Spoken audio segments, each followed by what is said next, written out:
ABC General Hospital spoilers reveal that Lucas had already walked into grief once when Marco died, but what waited for him at Windermere felt less like mourning and more like a slow descent into a trap built by rage, guilt, and unfinished violence. The island should have been a place of silence, a cold refuge where sorrow could settle into something bearable, but instead it had become a house full of ghosts, while the living moved through its corridors like men already halfway claimed by darkness. Lucas understood from the moment he agreed to remain there that he was making a reckless choice. He knew Windermere was not safe. He knew that every room held too much resentment, too much secrecy, too much power concentrated in the hands of men who did not know how to grieve without turning grief into a weapon. And still he stayed, because pain had driven him beyond the point of caution. He did not stay because he trusted Sidwell. He stayed because part of him wanted answers badly enough to risk becoming collateral damage in the search for them. Marco's death had torn something vital out of Lucas, not only because of love, but because the loss arrived wrapped in the kind of cruel chaos that leaves a person unable to separate fate from human intention. He could not look at Marco's blood without seeing the network of lies, threats, and criminal designs that had cornered him. Ross Cullum may have delivered the fatal blow, but Lucas could not bring himself to see Cullum as the whole story. Marco had not died in a vacuum. He had died in the poisonous shadow of men who built their lives on control, intimidation, and fear. That was why Lucas looked at Sidwell with such naked distrust. He believed, with the certainty of the devastated, that Sidwell's world had helped kill Marco long before the knife ever found him. That belief sat inside Lucas like a blade he carried inward, and it made every second at Windermere feel unbearable. He was grieving, but grief was not his only companion. Rage lived there too, trembling under his skin, sharpening his instincts, refusing to let him retreat. Pascal made that danger immediate. His breakdown did not feel like ordinary sorrow. It felt like obsession, stripped of all restraint. There was something almost feral in the way he looked at Lucas, as if Lucas had not merely survived Marco, but had stolen something Pascal had convinced himself should have been his. The accusation that Lucas should have died instead carried more than anger. It carried envy, humiliation, and a warped sense of emotional ownership that had clearly been festering long before Marco's death. Lucas saw that madness in Pascal's eyes and understood in an instant that this was no longer just a man in pain. This was a man building a justification for violence. Pascal needed someone to blame, someone close enough to touch, someone whose existence now felt like an insult to his grief. Lucas became that target not because he was guilty, but because he was available, vulnerable, and loved by the one person Pascal could never truly have. That was what made the atmosphere around Lucas so terrifying. He was trapped between two forms of danger, one impulsive and one controlled. Pascal was all raw emotion, a storm that could erupt without warning, fueled by alcohol, jealousy, and the delusion that punishing Lucas would somehow answer for Marco's death. Sidwell, by contrast, was colder, more difficult to read, and therefore in some ways more frightening. Pascal's hatred announced itself. Sidwell's intentions stayed buried behind composure, measured words, and the unsettling calm of a man accustomed to hiding his true calculations. Lucas knew enough about men like Sidwell to understand that calm was not safety. Calm was often the final layer over ruthlessness. If Pascal was a knife brandished in plain sight, Sidwell was the locked drawer containing the gun no one talked about until it was in someone's hand. The cruelest twist was that Lucas could no longer be certain which of those two men was the greater threat. At first it seemed obvious. Pascal was spiraling openly, snapping under the pressure of loss, speaking with the kind of homicidal bitterness that makes survival itself feel fragile. But the longer Lucas stayed, the more he sensed a movement behind the scenes, small shifts in Sidwell's attention that suggested another kind of storm was building. Sidwell was watching Pascal now, not with affection or pity, but with suspicion. He had begun to recognize that Pascal was slipping beyond usefulness, beyond loyalty, perhaps even beyond control. That realization changed the emotional temperature of the house. Lucas could feel it. He could sense that Pascal's instability was no longer simply an inconvenience to Sidwell. It was becoming a liability. And in a house like Windermere, liabilities did not last long. That possibility gnawed at Lucas because it forced him into a moral nightmare. A part of him wanted Pascal stopped before the man's obsession turned lethal. But another part of him understood what it meant if Sidwell decided Pascal had become dangerous. Men like Sidwell did not solve problems with mercy. They solved them permanently. Lucas found himself caught in the unbearable position of fearing Pascal's attack while also dreading the possibility that Sidwell might intervene, not out of compassion but out of self-preservation. Survival in that situation would come at a cost. If Sidwell saved him, Lucas would be forced to live with the knowledge that he had been spared by a man he blamed for Marco's death. It would not feel like rescue, it would feel like contamination. It would feel like owing breath itself to the darkness he had sworn to expose. Yet the horror of the situation deepened when Sidwell's suspicions began to drift in a new direction.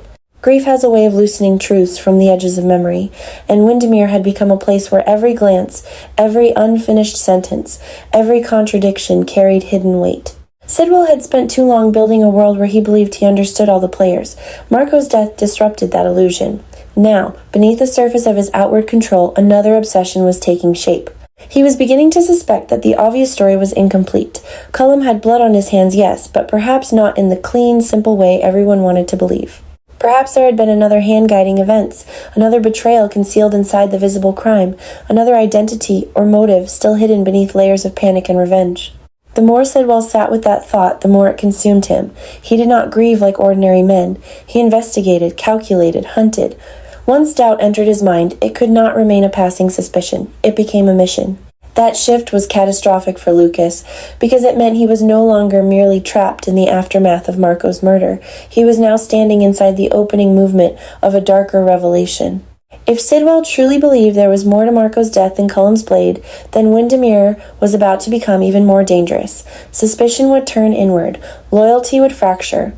Pascal, already unstable, could become desperate if he sensed that secrets were surfacing. Cullum, wherever he stood in the larger web, remained the visible center of the crime, but visible centers are not always real ones. Lucas began to feel the walls tightening around him as if the house itself understood that truth was circling closer. He had come to Windermere driven by grief and vengeance, hoping to force meaning out of loss. Instead, he had wandered into a place where every answer threatened to produce a worse question.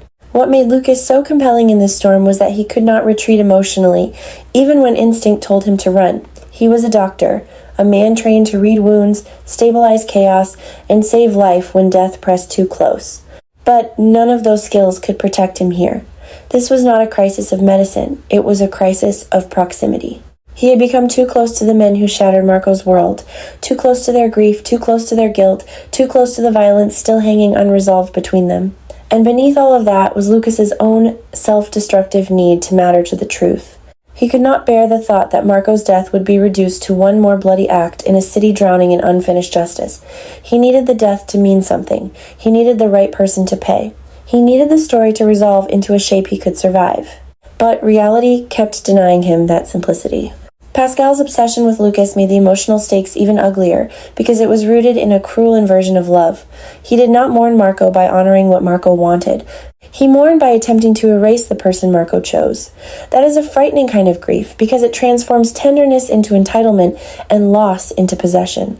Lucas understood that Pascal was not simply angry at him for circumstances. Pascal hated him because Lucas represented the truth that Marco's heart had belonged elsewhere. Even in death, Marco had left Pascal outside the door of the life he wanted, and Pascal could not tolerate that humiliation, so he rewrote the tragedy in his own mind. Lucas had become the thief, the weakness, the mistake, the one who should have been sacrificed. In Pascal's fractured logic, murder would not be a crime, it would be correction. The possibility of that violence stalked Lucas relentlessly. Every hallway became a place where footsteps mattered.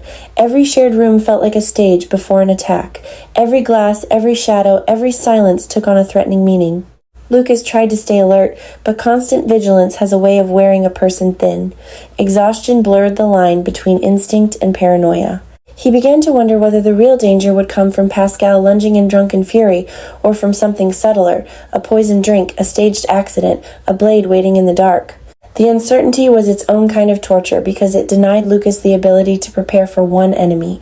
He had to prepare for all possibilities, and no one can do that for long without breaking. Sidwell watched all of this with the unsettling patience of a man letting events ripen before he moved. That patience made Lucas hate him more. There was something unbearable in the idea that Sidwell could stand near so much suffering and still remain strategic. Yet Lucas also sensed that Sidwell's control was not as complete as it appeared. Marco's death had hit a fault line in him. The polished ruthlessness was still there, but now it was threaded with something darker, more personal, more unstable. Sidwell was not simply angry that his son was dead. He was affronted by the possibility that someone had acted beyond his reach, beyond his permission, beyond his understanding. For a man who built his life on mastery, that loss of control was intolerable. It meant that finding Marco's true killer, or the hidden truth behind the killing, was no longer just about justice or revenge. It was about restoring the image of himself as the man who always knows. That inner fracture in Sidwell only increased the danger to Lucas, because if Lucas became useful to the search for truth, Sidwell might keep him alive. But if Lucas learned something inconvenient, or if Sidwell decided Lucas's grief made him reckless, then usefulness could vanish overnight. That was the terrible balancing act Lucas now inhabited. He had to stay close enough to uncover something real, yet not so close that he became disposable. He had to keep his hatred concealed without letting it weaken his resolve. He had to survive Pascal's visible madness while also navigating Sidwell's colder capacity for elimination. It was a nightmare built not on one killer, but on the shifting relationship between men who each had reason to silence him. And through it all, Marco's absence remained the deepest wound. Every threat Lucas faced was magnified by the fact that the one person who might have grounded him, warned him, or saved him was gone. Grief sharpened everything. It made fear feel more intimate, more humiliating, because Lucas knew Marco would hate this for him. Marco would hate the sight of him isolated in that haunted place, risking his life among predators, letting sorrow drag him into a vendetta that could consume what remained of him. But grief does not always honor what the dead would want. Sometimes it drives the living into the exact abyss love would have begged them to avoid. Lucas was far enough inside that abyss now that turning back felt impossible. The mystery of Marco's true killer, or the deeper truth surrounding the murder, began to haunt the entire emotional structure of the story. If Colin was only part of what happened, then everyone at Windermere was standing on false ground. Pascal's rage could be fueled not only by jealousy but by buried knowledge. Sidwell's suspicion could mean he had detected a flaw in the official story, a crack wide enough to expose betrayal from within. Lucas, with his grief and intelligence and refusal to be intimidated, became the person most likely to notice what others overlooked. And that made him even more dangerous to the people around him. A grieving man can sometimes see more clearly than those still protecting themselves with denial. Lucas had begun to connect emotional truths before he had evidence for factual ones. He knew the atmosphere was wrong. He knew the reactions around him were too jagged, too defensive, too loaded with private terror. Someone was hiding more than sorrow. That realization changed Lucas from prey into a threat, even if he did not yet understand the full shape of it. Once a person starts moving toward the hidden center of a crime, survival becomes harder. The house senses it. The guilty sense it. Even the unstable sense it. Pascal might want Lucas dead because he envies him, but envy alone may not explain the urgency. If Pascal feared what Lucas might uncover, hatred would become panic, and panic is far more lethal than wounded pride. Sidwell, meanwhile, might save Lucas from one danger only to isolate him for another purpose, keeping him alive just long enough to extract what he knows or test what he suspects. There is no safe version of being valuable in a place like Windermere. Value only delays destruction. It does not cancel it. By the time the tension reaches its peak, Lucas has become a man transformed by loss and cornered by converging forms of violence. He is no longer just mourning Marco. He is walking through the wreckage of everything Marco's death exposed. Obsession masquerading as devotion, power masquerading as grief, and truth buried beneath too many competing lies. Pascal's desire to kill him gives the danger a face. Sidwell's growing suspicion gives it a mind. The mystery surrounding Marco's murder gives it a purpose. And Lucas, standing in the middle of all of it, becomes the emotional center of a story that is no longer about one death alone. It is about what death uncovers in the people left behind. In the end, the real terror is not simply that Lucas may be attacked. It is that Windermere is turning him into someone who can no longer separate justice from self-destruction. He tells himself he is staying to avenge Marco, to expose the truth, to make someone pay. But beneath those reasons is another more painful truth. Leaving would mean admitting that Marco is gone, and that no revelation, no revenge, no confession will bring back the future they lost. So Lucas stays. He stays in the house of grief. He stays within reach of Pascal's madness. He stays under Sidwell's watchful suspicion. He stays long enough for the mystery to deepen, long enough for buried truths to stir, long enough for death to begin circling him too. And that is what gives this story its darkest power. Lucas is in danger not only because men around him may want him dead, but because sorrow itself has made him willing to stand where the next blow is most likely to land.